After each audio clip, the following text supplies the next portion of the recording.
What's up, everybody, and welcome back to another episode of CMA Podcast. How is everybody doing? Today, I am joined by a fellow podcaster and a content creator assassin. Anna, how are you doing, sister? Hey, I'm glad to be here. I'm doing awesome. Thank you. Awesome. It's a pleasure to have you. Um, this is outside of my comfort zone, and I'll tell you why. I don't know if you feel the same way, but I'm incredibly intimidated to have you on here. I got a podcast and we talk about fights and we talk about the gym and we talk about mentality of training and things like that. I'm slouched in my chair. I got a beer in my hand, and then I come across you and your stuff, and your posture is always pretty upfront and direct. You're very articulate. You've got a full grasp of life, and you put out an awesome message.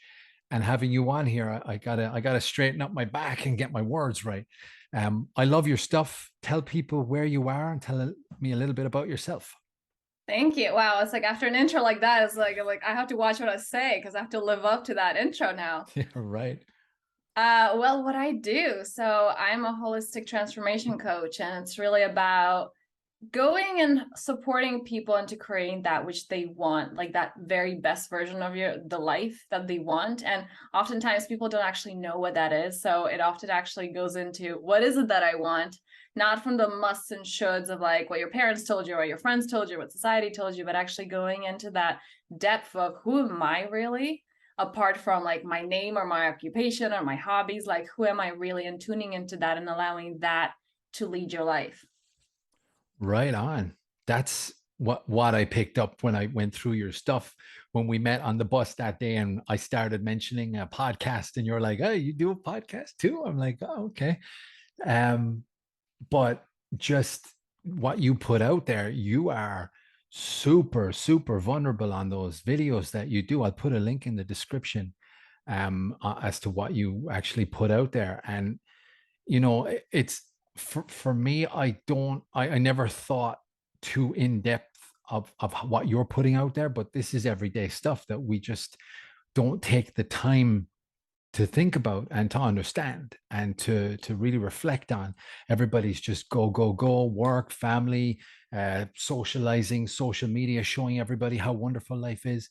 um but And yet it's really, so important, really, because it's kind of like I live in that way too. It's kind of like, you go from one thing to another and you have this kind of little milestones, but it's really you're on this hamster wheel. And then you don't realize, or, sometimes like shit hits the fan and you're like, okay, how do I go through that? But in reality, it's like 95, this is proven by neuroscience, like 95% of your day and your life is unconscious. So it's like you're only consciously in charge of 5% of your life, and everything else is just run on autopilot. And so those things like, yeah, but I don't really think about it. But really, we're replaying the same scenarios, where we're playing the same situations. Like we may have different people in our lives, but it's the same circumstances with just like different faces. And that's why it's so important to bring these things to consciousness, because it's kind of like, I don't want to be replaying my life over and over again in the same way. I want to go for something bigger, for something greater, and like really live my essence. right, that's like, I've never thought of life that way. I've never sat down and really thought, like, I got my shit together when I moved to Switzerland for many different reasons. But back in the day, I was just living from hour to hour, doing the next thing and not thinking about how my mind is working or why my body isn't working, or if I'm just super tired or just overloaded with information, stressful job, don't really have a lot going on in my personal life, going from like, before I moved to Switzerland, it was job, gym, apartment, and sleep. And that was my 6, 7 days. Like, to really sit back and take the time to think about what is all this? What is life? Um, I watch your stuff and I'm like, I really should start thinking about this kind of stuff. Might help me, you know. Well, that's already pretty good. I want to say with the gym part, because a lot of people, they feel like, or they feel like they go into the body. It's like, okay, well, I'm working out, or look, it's like, you usually measure those standards of like, how am I doing in comparison to everybody else? It's like, okay, I'm doing pretty well. At least I'm working out, or I'm fit, or, I have those like targets. But even there, we're not really looking at like, why am I going for that particular thing, or is it, I spoke to many people that are actually like personal trainers and so on. They were saying how they're there when they really got into training physically, like it wasn't from that place of I feel so good about my body. It was actually like I don't want to feel like shit. So how do I train? How do I accomplish more? Because it came from that place of I just need to prove myself. So it didn't come from like this abundance mentality, but rather from lack. So, you know, whether we're, it's also important to see where those goals coming from, because that can be really different. And you mentioned something that it's like, oh, I got my, you know, my shit together. And that's an also important one, because I'm just like, I felt like I got my shit together. I had this like perfect family, perfect picture, perfect everything. I have like 2 degrees. And it's like, oh, everything's amazing. But then I still felt like crap and actually had severe depression. And I have so many clients that are coming to me with this too. Like, you know, they're going there for the goals, whether it's the body, whether it's the money, and then they accomplish it. It's like, shouldn't I feel better? Like, why do I feel worse? And it's actually worse because you feel like if I reach this thing, it's going to make me feel so good and amazing. And then you reach it and you're like, crap, now I don't know what's going to make me feel amazing. Like, I still feel horrible. And so it's kind of like, did you get your shit together, you know, by the standards of what you were told that happiness would look like? Was it, you know, by what your family believed that having your shit together meant? Was it society, or was it actually connecting to, what is it that I really want? Yeah, what is it that I really want? You just made, I think I've tricked you, and this is my therapy session that I'm getting for free, so I don't pay for this. I think that's what it is. Because I had like a small group of friends in school, right? And I always wanted to be a guy in a large group of guys getting ready in a house where we all have pre-drinks, getting like a buttload of taxis, heading up to like the main city where I lived, and then just the boys going out, right? And I never had that. I had like a small group of friends, great friends. But when I joined the gym that I learned how to fight in Cork, where I'm from, when I joined that gym, there was a big truckload of guys, and we all made plans at the weekend. And I was in this group of guys, and I was like, you know, I just kind of want to go home and watch a movie. I'm not really having a lot of fun here with this group of guys that I desperately wanted, like for the Yeah. last 10 years. So yeah, finding out what makes you happy, what you think makes you happy is key. Um, and what you touched on is fascinating to me. Why? And I want to ask you, like, with all of your knowledge in this way of thinking, why put your stuff out there on social media? Why start a podcast? It's fascinating to me why this would be something that you would do.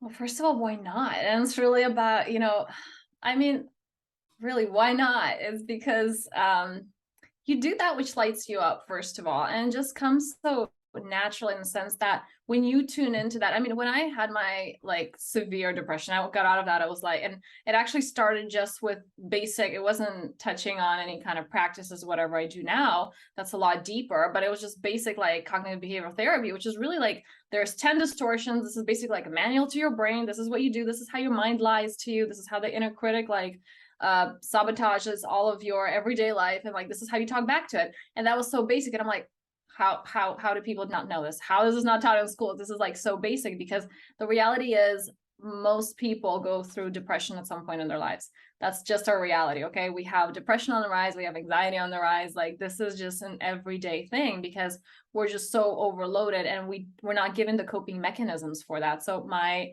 question was just like, how is this is so basic and this has to be taught? Why is this not more out there? And instead of what else out there is more like, you're not enough and you need to buy this to be better. Or you need to, you know, accomplish all these things to be better. Like you're not enough, you're not enough, but we're not told how to go against that. So it was just a kind of, that's what came up. And it's like, why not? And also just the, you know, you do that which brings you joy. And because I share a lot of my content on Instagram. So that was just something that I don't know, that was just the platform that resonated, and it's just something that I feel connected to. So that's what I do, because it just lights me up.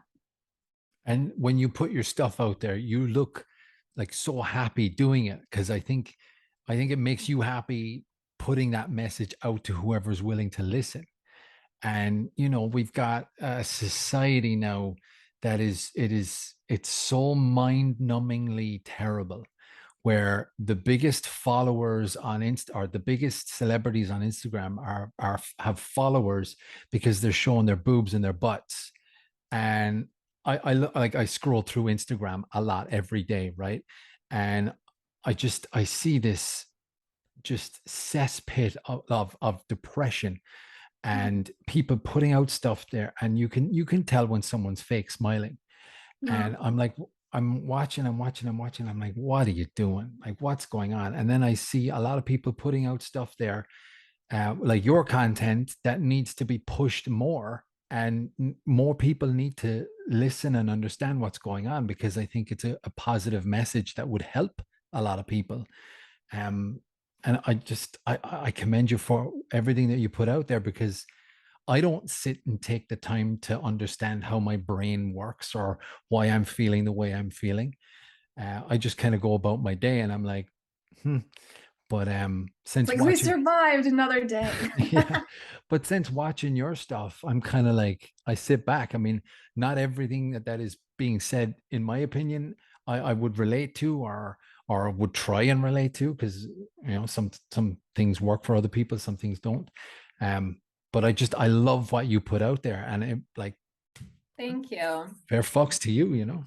Thank you. And I do want to say that, it's kind of like, oh, it has to be pushed out there. It's like, it's also a lot of the things that I share, because I have two accounts. A lot of the things that I share on the personal one are there like a lot deeper, and it's not like people are just not ready to hear it. I mean, honestly, when I first, it was before I had my kind of experience that got me into this work. When I first heard Eckhart Tolle, who's like a great spiritual teacher, I heard him speak about the mind and how it's like you have to be present, and the mind is like very like the most limiting thing that there is, and it's keeping you stuck. And I listened to that, I'm like, how is this enlightenment? Like, that sounds like a lot of bullshit. Like, your mind is your greatest asset. Like, what are you talking about? This is ridiculous. I wasn't ready to hear it. And then after I had an experience, like, oh my, and that's also when I was like just hissing at the word meditation, because I was just like, that's some hippie bullshit. So I was like, I know, it's amazing. And now looking forward, it's like, huh, and here we are. So, but really, just like I was not ready at that time. And even those things, like there were seeds being planted, but I was completely rejecting it. So it's also like some people aren't ready for that, and that's okay. Some people aren't ready to go deep, and that's okay. And sometimes even those people that do come across my contents, like they may not fully understand it, or they may completely reject it and hate it. One person was actually, she came up to me, she's like, I watched your video and I really hated you. Like, I disagreed with everything you said. And then I quit my job, and now I want to start working with you. I was like, and I'm in the conversation, I'm like, I don't know how this conversation is going to go. Wow, that's Yeah, intense.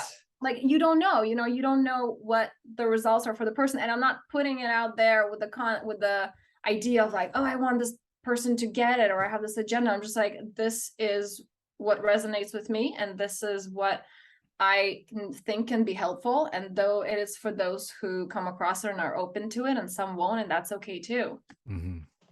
Yeah, because a coach is a bad coach when they tell you that this is the way it's done. Like, Mm, this is the correct way. There's not a correct, some things like heart surgery, you're probably not going to have some doctor say, no, I think it's a different way. But I've had a lot of coaches tell me how to box. And I was known as the worst, best boxer in the gym for like a year, because mm. my hands were down, my chin was up, my posture was all over the place. But for some strange goddamn reason, I was able to land punches on guys' faces. So it was just a case of it being unorthodox. Yeah, When it comes to me, when I moved to Switzerland and learned how to ski, um, I'd never skied before in my life. I'm on the kids slope. There's 5-year-old kids whizzing past me. no shame. Um, well, a lot of shame. There's a lot of shame because the ego was there. But learning how to do it, learning the basics, and then doing it my way, so I didn't fall. I started to turn and lift my heel. The coach that I paid for 2 hours was like, "Stop lifting your heel." I said, "Every time I lift my heel, I fall over. I don't like falling over. It sucks." But yeah, finding out what works best for you, given the foundation or the base from your coach, and going from there. And I think that's what, from what I observed from your stuff, it's not that you put out an exact way, it's that you put out what works for you and what may work for other people, I think. Yeah, but I want to bring, because you touched on an important, like you were saying, finding your own way, and then you added that part of taking the foundation from your coach and then moving there, because it depends what stage you're at. And I'm sure this is true, I mean, really in any aspects of life. It's like where some people are at that stage of, you're always being told what to do and you're just used to going there. So even if I ask, like, what do you really want? Like, I usually ask when I work one-on-one, it's like, well, what do you want? It takes sometimes 2 sessions to just get to the core of like, oh my God, this actually lights me up. Because we're so used to say like, no, you're wrong, like from when we were kids, or like, just like everything's like, it's unattainable, it's not possible, so we got to that point of, okay, it's not even safe for me to go into what I want, or like who I really want to be, or what is it that really lights me up. It's not safe. So when people are in that mode of like, I'm looking for outside validation of like, tell me what to do, or I feel like that's a Swiss thing, like here, because it's very like, follow the teacher, like not in most public schools, like the system, like it's kind of like everybody just follows this one person. Yeah. And where a lot of people are in that place of just like, I don't even know. So they're not able to find their own way. Like those people who are there just used to doing that, they don't know what their own way is. They don't even know that they have a right for their own way. So at beginning, I feel like it's important to maybe have some of these practices, not for everybody, but for some people, just like, can you follow this like rigid way until you can find your own strength, and then you say, this doesn't work for me anymore, and then you're actually able to assert yourself in a different way. Yeah, makes sense. Absolutely. And what it parallels to, is that even a word, parallel? I think it is. It is now. It is now. What it parallels for me is as a coach who is old school, tough love based coaching. Nowadays you can't get nowadays you can't get away with that. Do you know the show Scrubs? Mm-mm. It's a funny sitcom from the US. It's about Okay. it's a hospital, and it's like the chief of medicine, the head of the one of the heads in there. He's a huge tough love giving guy, Dr. Cox. Mm-hmm. I would encourage anybody who doesn't know who Dr. Cox is to check him out on YouTube. Dr. Cox best of or compilation, phenomenal. But basically, it's this tough love approach to life that you can't get away with it nowadays because everyone's so goddamn sensitive. Um, for example, I was always told, keep your hands up and keep your chin down and defend yourself at all times. And if we were walking around the gym, not even training, if we were just walking around the gym and our chin wasn't tucked and our hands weren't up, our coach would hit us with a wiffle ball bat in the back of the head as we're walking past him, not even in eyesight. And I'd be like, the fuck just happened there? Keep your hands up, motherfucker. And I'm like, all right. And Mm. you learn very quickly that's the coach, that's his way, that's how it's going to be. And Mm-hmm. I've translated that across 12 years of my life where it's not uh, handheld, it's not sensitive. Um, and I'm interested to get your opinion on that because maybe you do, maybe you don't. You deal with clients that are super sensitive or need the tough love and the, hey, come on, get dust off your boots and let's go. How do you work with that? Because I'm interested because I'm not that. That is such a good question, actually, Mm, because so I'm more of like a tough love approach, and like my like the work that I begin to do is usually like in a 3-month container, and it's like it's a boot camp, and it's there just like the results are fast because I'm there, not we're going right to the core. And when some people are like, but I want to talk about my feelings more, it's like, no, we're getting to the root of the problem, and I'm there like triggering those like the ego and those traumas, because I want it to be angry, because like it's underneath that anger that we can get to the hurt, to the fear, and then like dissolve it, and not talking about something for session. So I'm actually really like, I have a direct approach in my coaching, and that's actually the reason why at the beginning I did not want to work with people who were there super sensitive and being small and being kind of slow and like needing their time to open up and talking about feelings. And actually, and I want to say those of the feminine, however, it's not, I don't mean men and women, I mean more of like that energy of just like more direct and decisive, which is like a masculine energy, rather than like The feminine is just like flowy and like sensitive, and that's a different energy. And because I'm used to, like, in my life, like, I'm really determined and I have like goal setting and intentions or whatever. So like I'm used to like go, go, go kind of, and getting quick results. So it was so unnatural for me to work in that way of like, okay, let's slowly open up to your feelings, or when are you ready? So that was not my approach. And that was really the reason for that, truly, was because I wasn't able to incorporate that into my life. So I feel like those that are there kind of like, this is how we get results, and this, like, it works, it's efficient, however it's not as powerful as when you combine the two. So can you there be sensitive with that part of yourself? It's like, why are you actually pushing, and like what is in that for you, so that you're not like pushed, but rather you're pulled by that desire, rather than like pushed by fear and pushed like, you have to, like, don't be weak and so on. I remember I heard somewhere, it's like when one of the coaches comparing that, the masculine is like, what inspires the masculine, like, to work out, for example, and saying it's like, you're weak or you can do better, like, it's like kind of that. Well, the feminine's like, you look so great when you work out. So I was like, those are really different. And for me, I was just like, how is that second one going to inspire anybody? Like, I want to challenge, like, I want to prove myself, like that really worked for me. And it does work, but it's actually those, when you combine the two, that you can get the best results. Yeah, right on. I'm going to make this about me because I'm a narcissist. 2011, August 28th, 2011 was the day I became a man. I want to hear that story. This is tough. This is tough to talk about. I hope I don't cry.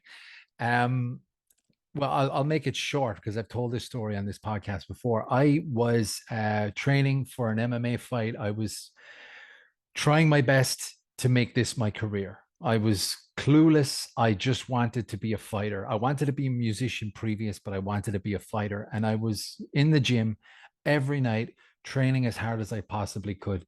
There was a 7, 8 month period, I think, between, let's say, January, February of 2011 to August, where there was no stopping me. I went from 9 to 5 job, 6 o'clock, I was in the gym, 10 o'clock, I was leaving. It was just heaven for me, right? I had a fight scheduled August 28, 2011. I was training a lot with my training partners and I was getting my ass kicked every single night.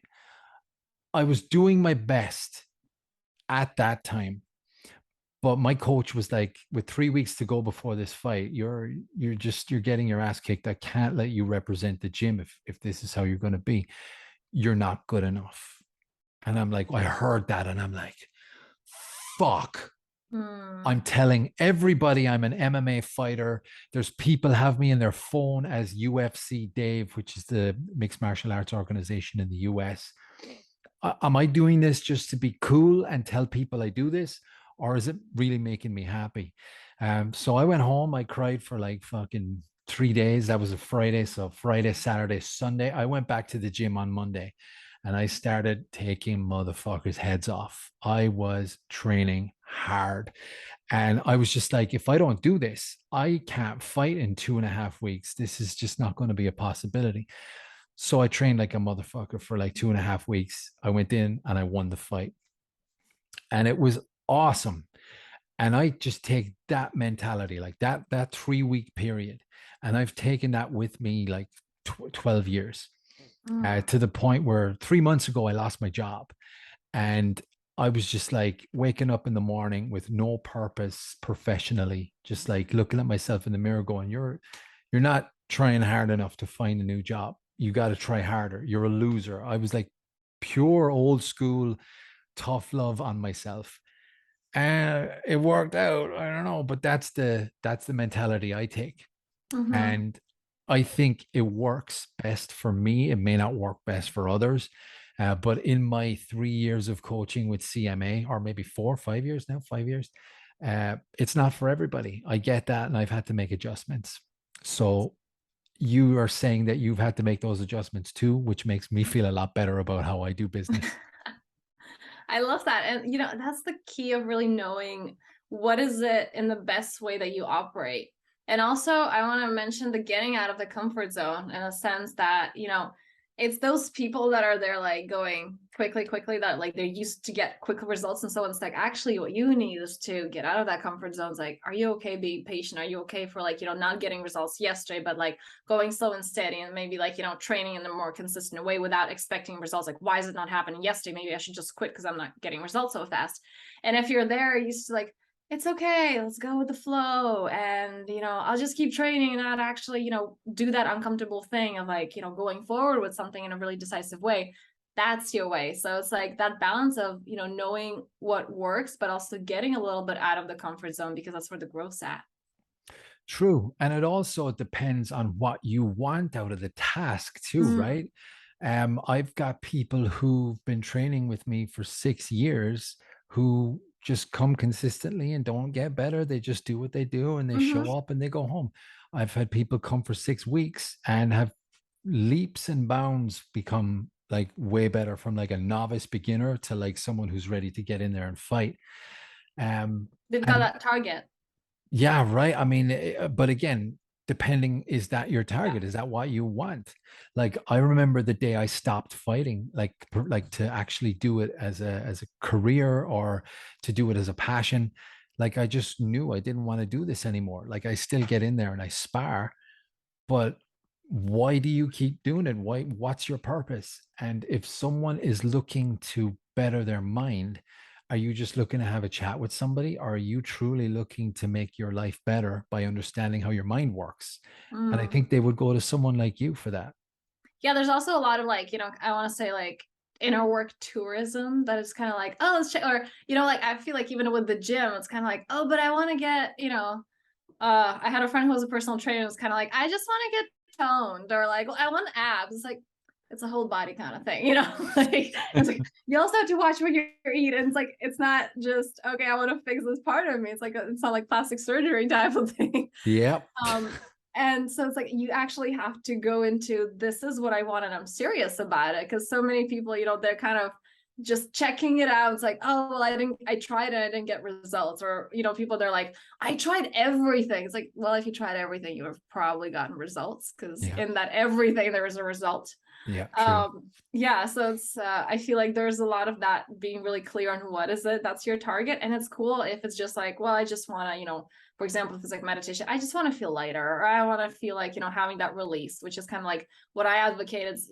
there's no point of doing that or doing these practices if you're there and not learning. It's like a bucket, you fill it up, right? It's like it fills up with trash, you empty it. It's like, but if you don't actually know how to not accumulate it anymore, there's not much point to it. But for some people, that's all they want. It's like, I don't want to go deep, I just want to keep emptying that bucket, and I'm okay with that. Like, that's enough for me. And it's the same thing, I feel like working out. It's like, they're like, maybe I just want to go there just to kind of try it out, and are like, going every single day, or once a week, and not actually have a particular target like result in mind. And like that works for them too, and that's fine.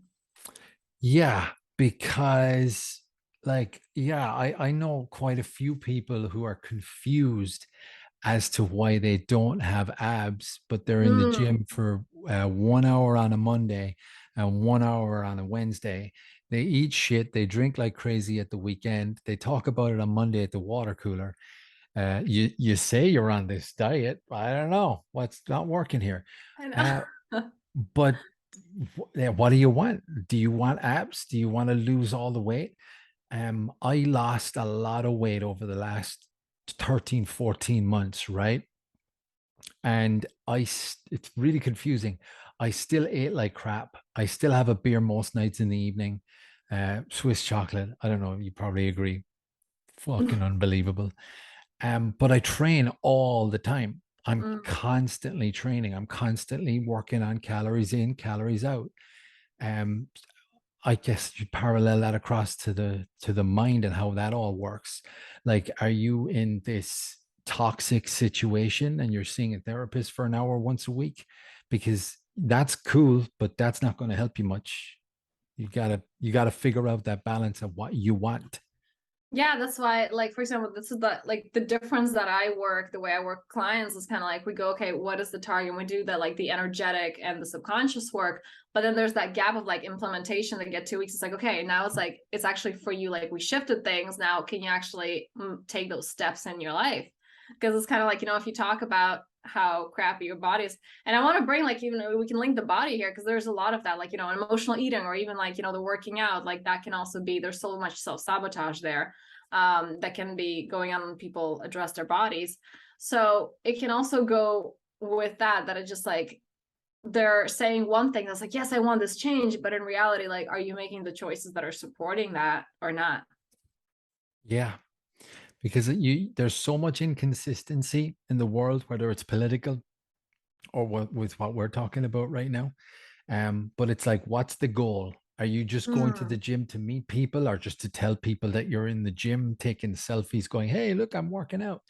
Um, or why would they seek someone with what you put out there, or with what you can help with, in a sense that, I don't think that one thing will fix the problem. It's got to be a consistent yeah. goal and actions to support the end goal. Yeah. And I also want to bring in the word alignment here, because that's so important, first of all, in any aspects of your life, but it's really just the quality of your life is really depending on, how much trust you have in yourself, and how much love and support you feel for yourself. And whether you're there, putting yourself down, or like, let's say, working out for, oh, I have to prove myself, or it's like, maybe I'll feel better if I accomplish this thing, or maybe I have this body, or whether it's coming from, I just love myself so much, I want to give myself more, like, I want to be stronger, I want to be better. So where it's coming from, and that question of alignment, that building that self-trust is really about, are your thoughts, words, and actions in alignment? Because if one of them is out, you're first of all not going to achieve your goal, and also you're kind of telling your subconscious mind, like, I'm full of shit. So why Mm. would your outer results and your outer life, and really your outer, like, relationships, anything, be any different if you can't even be in alignment with yourself, with those thoughts, words, and actions? Mhm.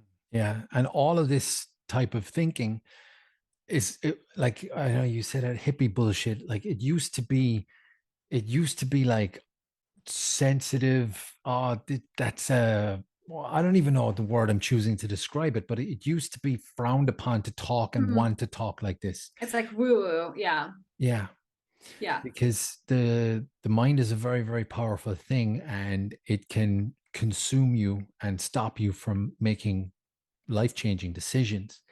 Well, there's so Um, much that, I mean, there's just so much research around it now. And, before it's mm, like, we're saying even like meditations or whatever, those things were kind of, I don't say frowned upon, but it was just like, okay, it's that thing. Like, is that, imaginary, make believe fairyland kind of thing.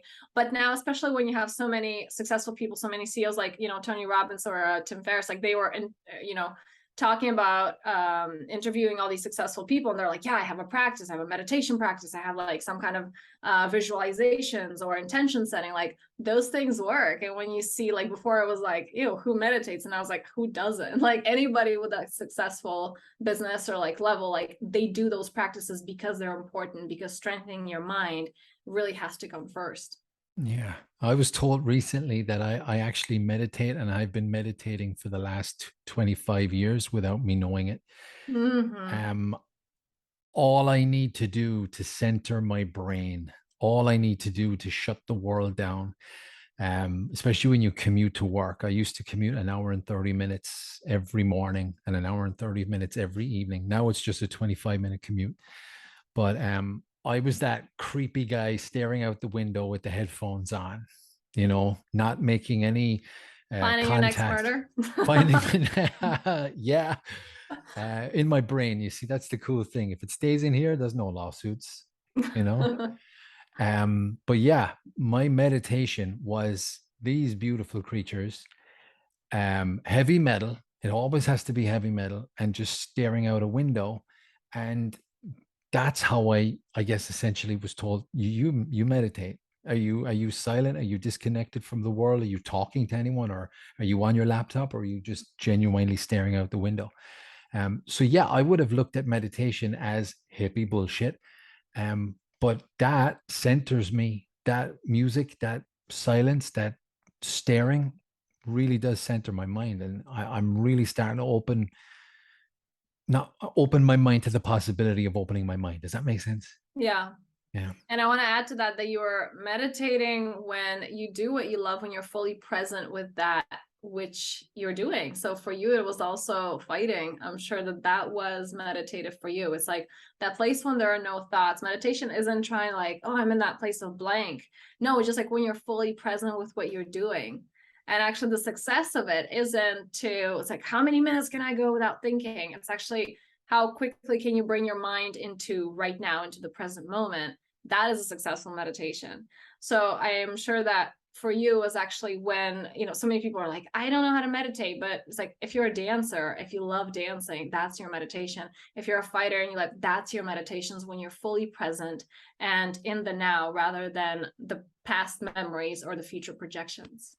Right. I talked about that exact thing with Chuck Liddell. I just dropped the name. I'm sorry. Chuck Liddell, former UFC Hall of Famer that I had on this podcast. Oh, cool. There you go.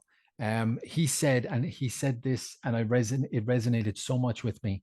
With everything that we've got going on in our lives as fighters who have screws loose, um, whether it's family, work, money, financial decisions, the chaotic 9 to 5s that we live.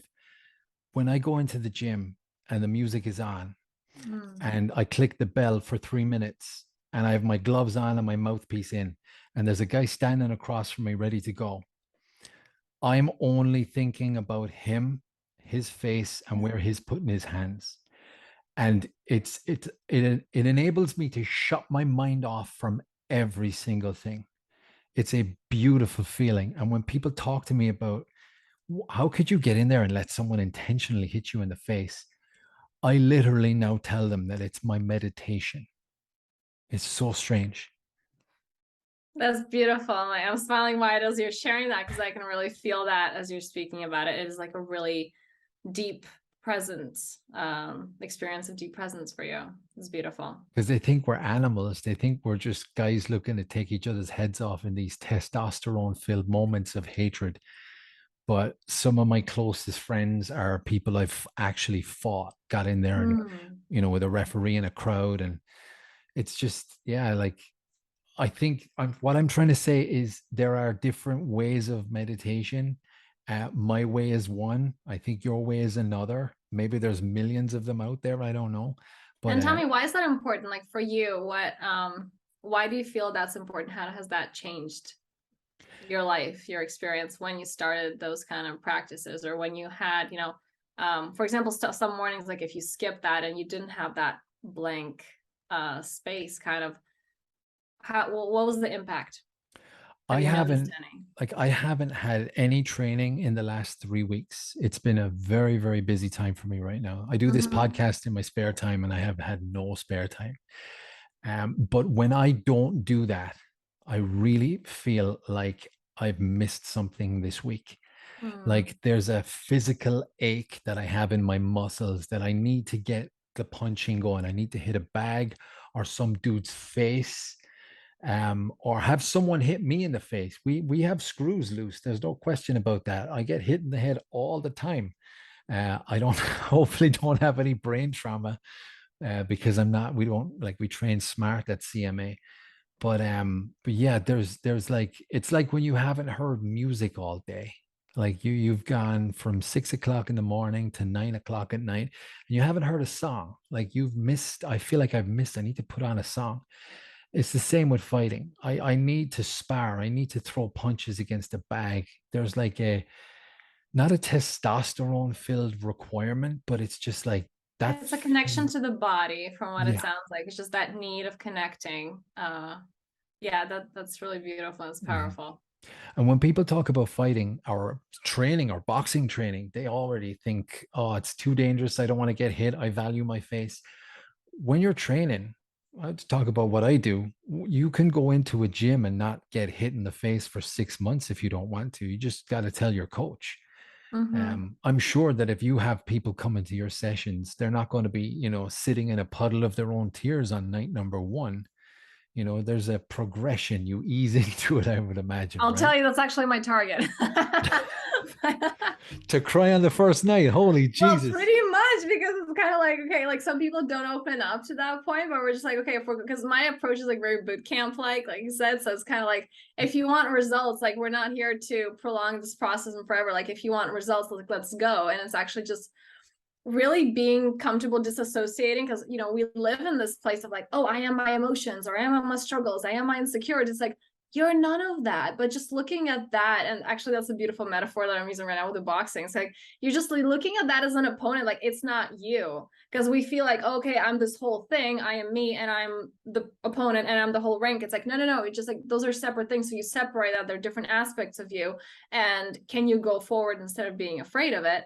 And so actually my target's like, can we first of all just understand that it's separate from you? And then how do we move through that so we don't run away from it, but we can have a, like a decent fight and a decent kind of dialogue and like move through that. So my target is actually like, not easing it, like we ease into it in the sense of like creating a safe container for it, but going straight at it, because I believe in like quick results. And it doesn't have to be prolonged more than, it's like taking off the band-aid really slowly. It's just like you can just take it off and it will heal and you're done with it.